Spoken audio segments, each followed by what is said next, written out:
Ayan guys, good morning. Panoorin natin ang ating Pangulo nagsiserve sa ating mga kababayan sa Walang Gutom Kitchen. Tara, panoorin natin.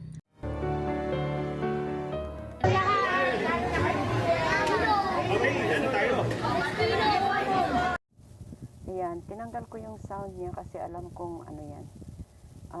Alam nyo na kung anong ibig ko sabihin. Ayan, nagsiserve ang ating Pangulo ng pagkain para sa ating mga kababayan. Libre po yan dito sa kitchen, Walang Gutom. Ayan, binaligtad ko na. Ayan, nagsiserve siya. Ayan, tingnan natin. Tinanggal ko yung sound kasi niya, yung song.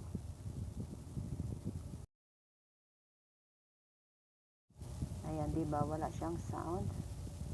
Pero ang galing niya talaga. Siya lang ang nakita kong presidente na ganyan. At humarap pa siya sa mga kumakain at kumain pa siya sa hapag. Nakisabay siya sa mga kababayan natin. Ayan, naghati pa siya ng cake. Binigyan niya ng mga, alam niyo yan, drawing na yan, yung cake na yan na may drawing pababa. Ibig sabihin yan, bumababa na ang mga nagugutom, ibig sabihin. Kaya yan, hinati niya yung mga cake at binigyan niya ang mga bata. Ayan, ang galing talaga.